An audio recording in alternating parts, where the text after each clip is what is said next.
Get ready for The Splash Live, Greater West Bloomfield's dedicated update show. Events, businesses, and people. Anything and anyone causing a ripple in the community. And now, let's dive in to The Splash Live. Good morning and welcome to The Splash Live. I'm Tyler Kieft. Thank you to everyone from West Bloomfield, Keego Harbor, Sylvan Lake, and Orchard Lake for tuning in on this wonderful Tuesday morning. Larry Nyland and Dave Scott are out on assignment. The Splash Live is Greater West Bloomfield's very own daily TV, radio, and streaming show. Watch us live Monday through Friday from 9:30 a.m. to 10 a.m. on Civic Center TV, Comcast Channel 15, and AT&T Channel 99 on the web on civiccentertv.com, on Civic Center TV's Facebook app, and you can even listen on 89.3 Lakes FM. The Splash is part of Civic Center TV and Lakes FM's 90 minutes of news each and every day, live local programming, and you can catch that every single day, civiccentertv.com. Let's start with weather. Well, the chilly fall temperatures are continuing today with showers most of the day and a high of just 41 degrees. Tonight, rain turning to snow showers and a low of 38. And then for Wednesday, more showers early, then turning partly cloudy, but only a high of 43 degrees. Also making headlines today around the Greater West Bloomfield area this weekend is the Fall Household Hazardous Waste event taking place at West Bloomfield Town Hall. Items that may be brought to this event are products containing toxic chemicals such as cleaning products, solvents, pesticides, oil-based paints, and weed killers, as well as those containers that may be empty and still have trace amounts of these contaminants. They are also accepting items such as computers, printers, TVs, batteries, light bulbs, fire extinguishers, and smoke alarms as well. This Friday, October 21st, it is senior drop-off day from 4 p.m.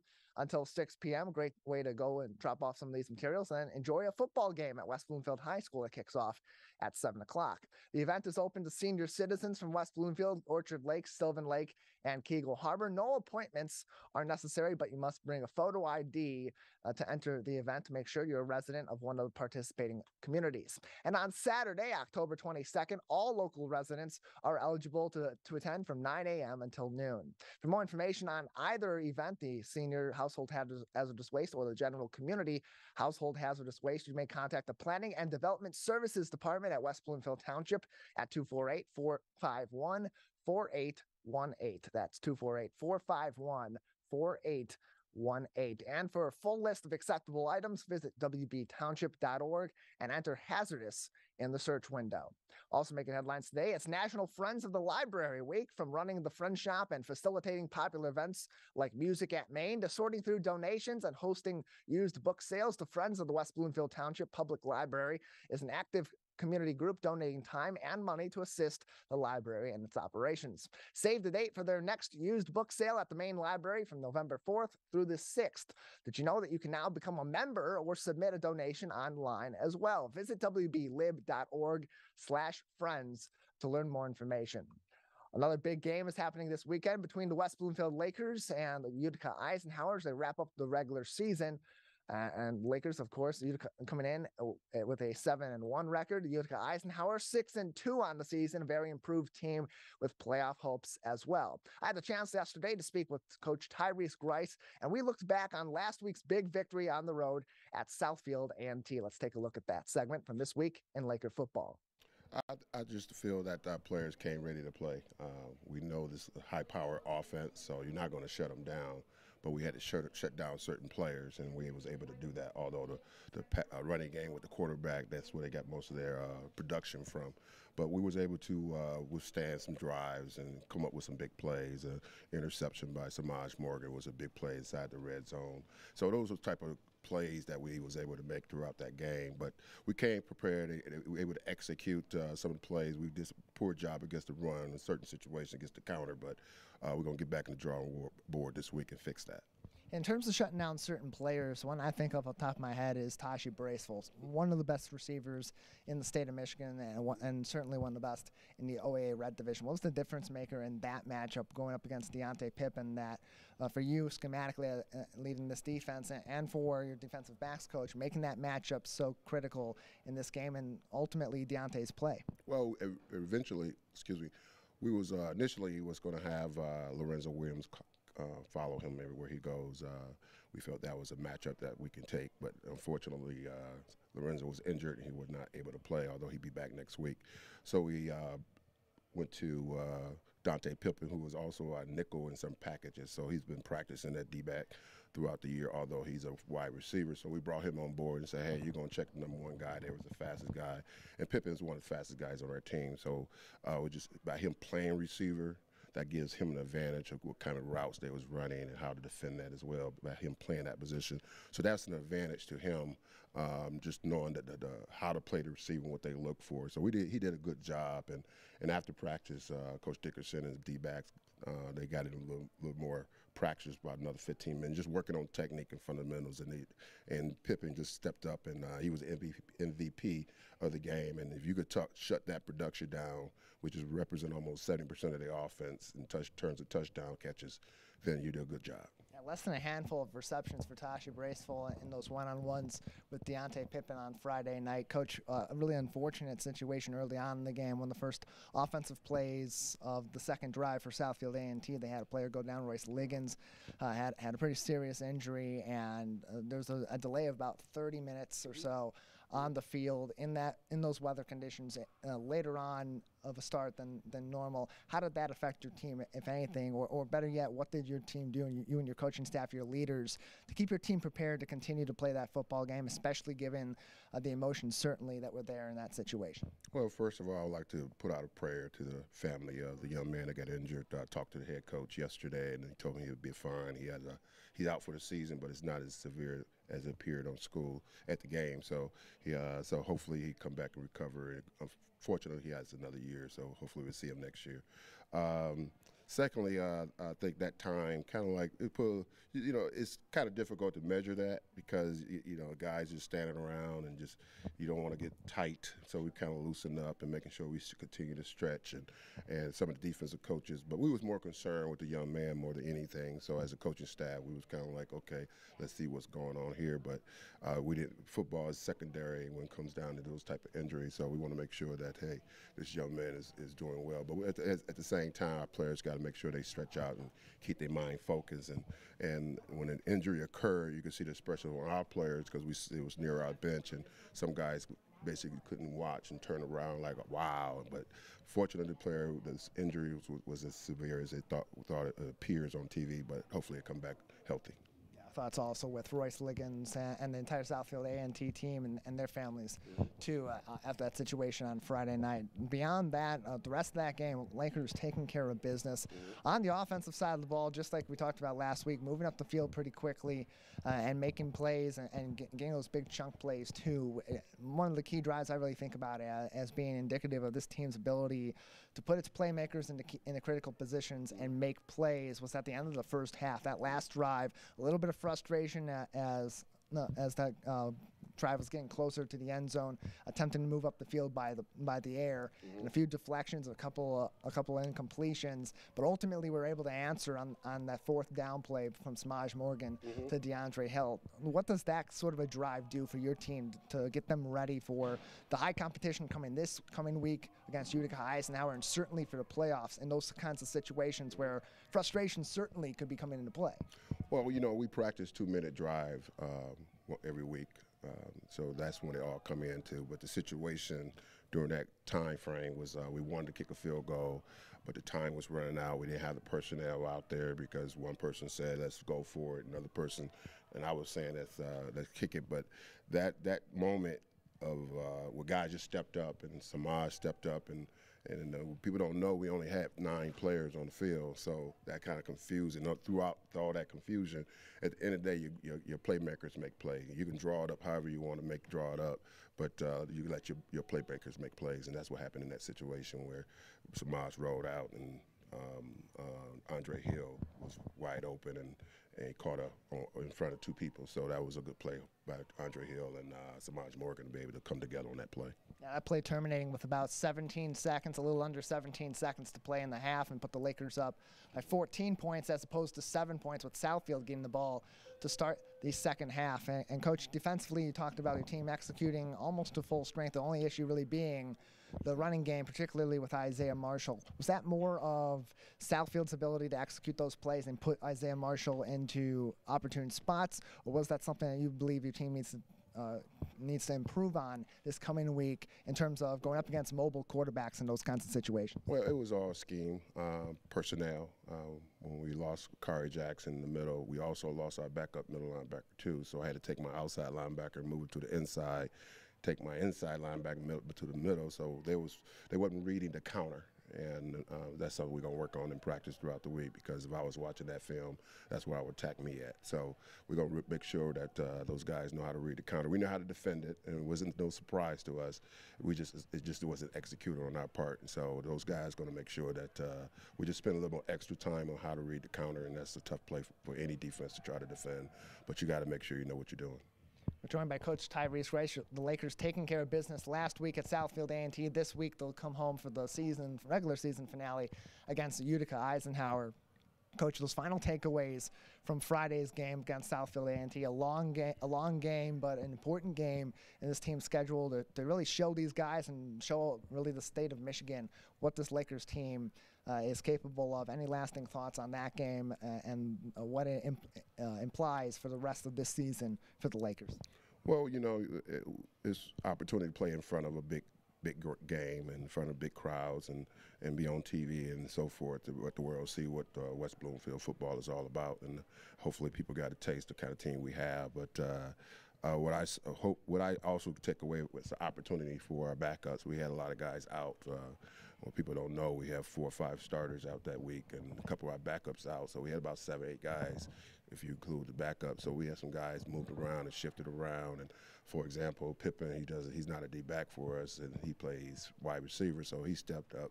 And I contribute to our coaching staff getting those guys ready for a big game like this. Well, if you want to see more Laker football, you can do so on Friday night when the Lakers take on Utica Eisenhower. Kickoff is at 7 o'clock. Our coverage begins with This Week in Laker Football in totality at 6 o'clock, and the Laker pregame show at 6:30.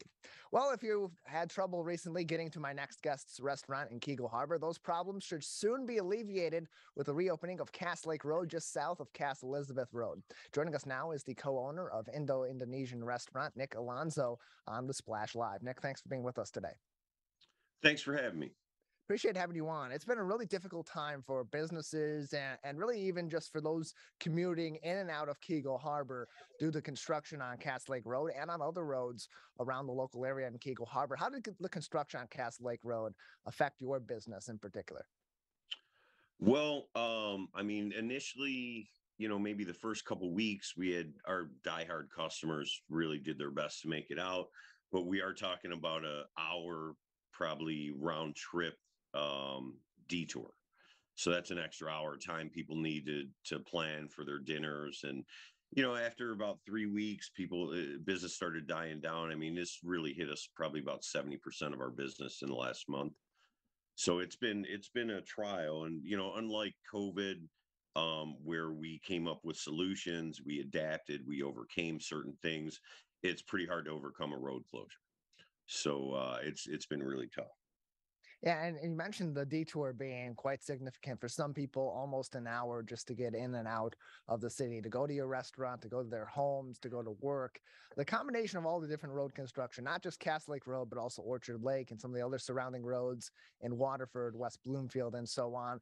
And the combination of all that, I'm sure that didn't help at all either, especially with getting people to your business during the height of this construction. Well, unfortunately, I mean, if anybody that knows about like fiscal policies of government, they get a chunk of money, they have to spend it this year.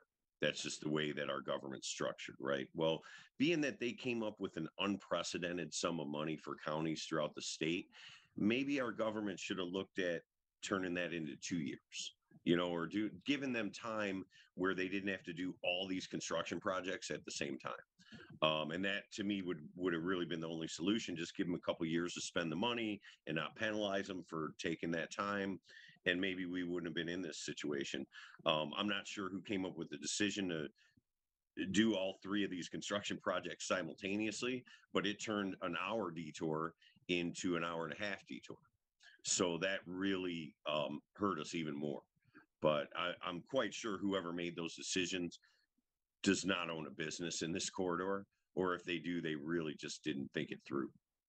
Yeah, and it's tough too, because coming off of the thick of the COVID-19 pandemic, things really opening back up and people being willing to go back out and visit local restaurants and visit local shops, it really hit its peak right at the beginning of this particular construction season, where these projects were hitting their stride too. And so all the compounding factors have made it extremely tough for businesses like yours, Nik, to stay alive and really come back strong from the pandemic and the throes of what that did to your business.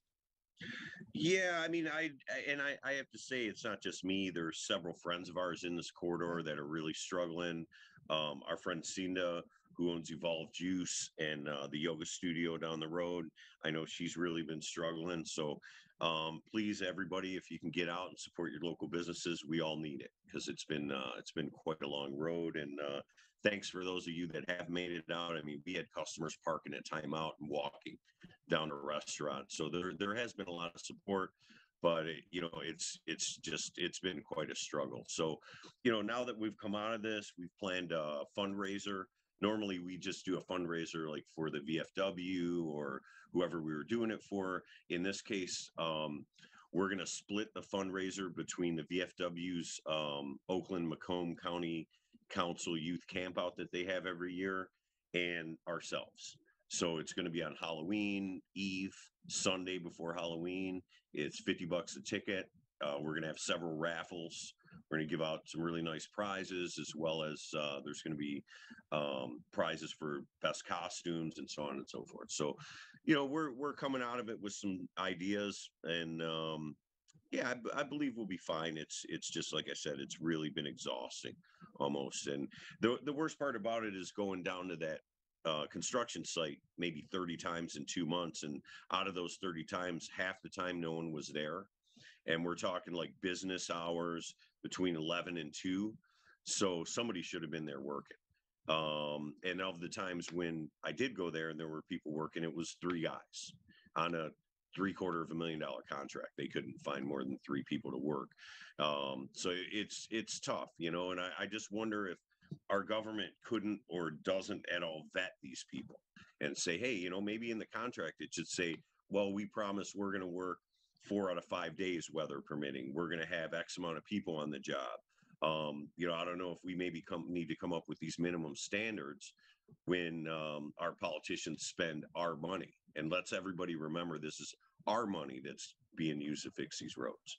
So maybe we should have more of a voice and a say in how all that goes down. And your event coming up on October 30th, that's Halloween Eve at Indo restaurant. And how can people get tickets if they want to go and attend? They can come in and buy tickets. We're kind of just putting this out there right now. We're also going to be, for some people maybe that can't make the event but still want to participate in a raffle, we are going to be selling raffle tickets at Indo and letting people know who the winners are. We're going to have one special raffle for those who can't make it. Excuse me. And again, you can come into Indo and buy tickets. Our new hours, we had to change our hours during this construction. We did stop doing lunch because it couldn't support a lunch. So basically we open 5 o'clock on Wednesdays, Thursdays, that's 5 till 9. Friday, Saturday, and Sunday we open at 4. Friday and Saturday we close at 10. Sunday we close at 9. And we are going to start doing in November our hot pot again. So that's gonna allow us to open on Tuesdays. And we're negotiating with a pop-up. We're trying to maybe get a pop-up in on Monday. It's a friend of ours who does a soul food kitchen. So yeah, we're looking at doing some interesting things coming up in the next month or two, and hope to see you guys there.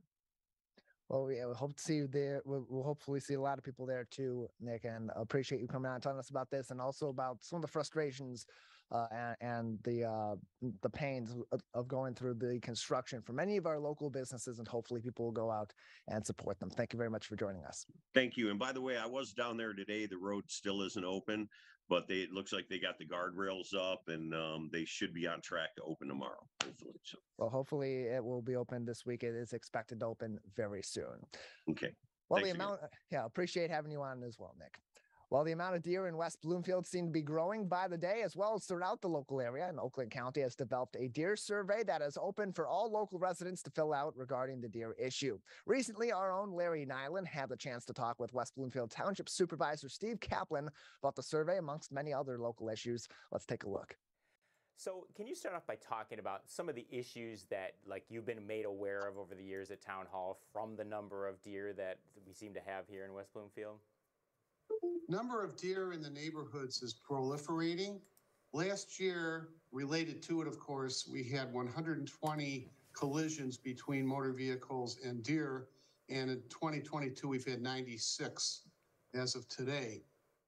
So number of deer has increased in the neighborhoods, and that means they're stomping on gardens, eating vegetables, making a mess of people's backyards and gardens. And Steve, I know you know that there's a lot of people in the community who they enjoy feeding the deer, but it could lead to more problems. I mean, it could lead to them making that their home, and then they reproduce, and then, we have more deer causing other issues. Larry, excellent point on your part. Deer, remember, let's say Larry lives in West Bloomfield. He leaves strips of food for the deer, and they enjoy the morsels that you left behind. And the next day, they'll revisit you because they'll remember the food source. Yeah, I have a neighbor who will feed the deer, but it brings other animals. So once the deer are done for the night, then you'll see like a beaver come by, you'll see raccoons come by, and it leads to other problems. It just does.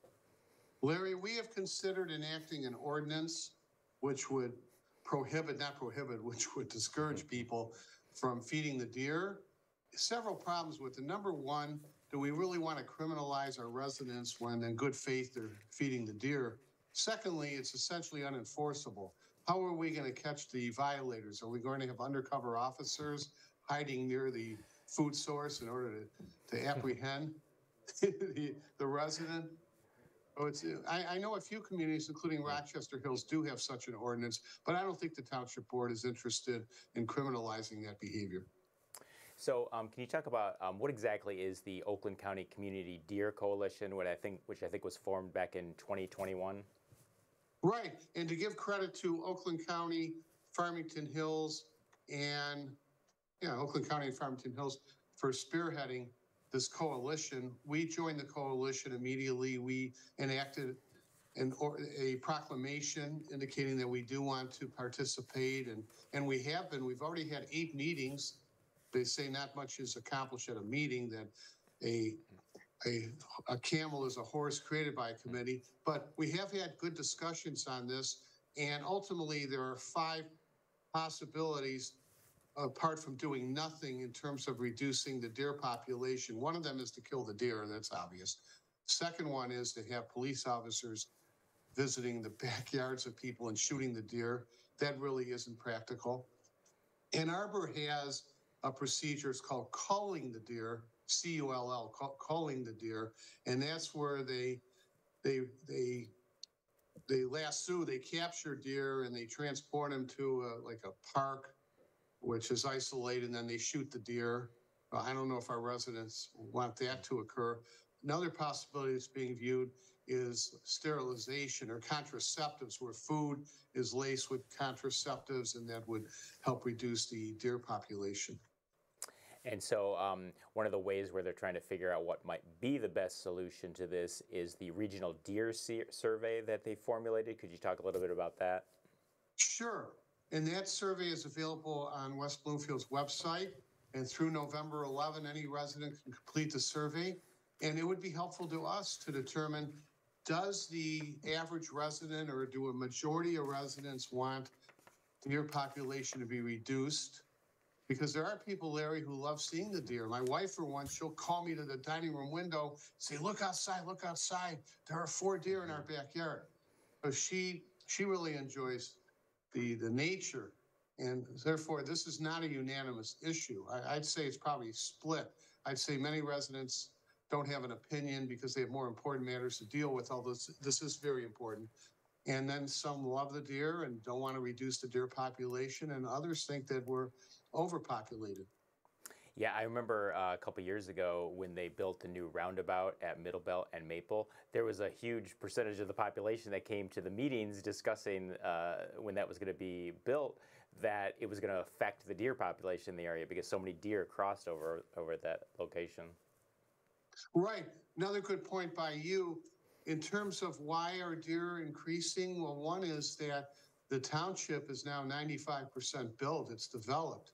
And that means when a development goes into an area which at one time was undeveloped, obviously, then the deer are chased out, so to speak, and they then proliferate in the neighborhoods. So I had the chance to print out the survey yesterday. It's really not that long. It only has about 7 questions on it. I mean, it basically asks if how the deer have affected your life. Do you think it's gotten worse over the years? And if it has affected your home, do you think there's a monetary figure that you can put on it? So it's things that if people are interested in getting control of the situation, it's a real easy survey to fill out. Yes, and one gentleman sent a letter to the supervisor's office, a 3-page letter, very well written. Obviously, he has a scientific background, but he posed some suggestions, ideas for us. So you never know. It could be just one resident has an idea that the regional coalition would find palatable. And it could be that ideas from residents could lead to reducing the population of deer. Well, I want to thank all of our guests from Nik Alonzo from Indo and Keego Harbor, as well as West Bloomfield Township Supervisor Steve Kaplan, who you saw there earlier on in the week with Larry Nyland. And a big thanks to all of our viewers for hanging out with us on today's edition of The Splash Live. I'm Tyler Keith. That's it for today's show. A happy Tuesday to you from all of our friends all across the greater West Bloomfield area on your very own TV, radio, and streaming show. Watch us Monday through Friday live from 9:30 a.m. to 10 a.m. on Civic Center TV. Watch us on Comcast Channel 15 and AT&T Channel 99 on the web at civiccentertv.com, as well as on our Facebook page. And you can even listen on the radio on 89.3 Lakes FM. Greater West Bloomfield, we'll see you tomorrow.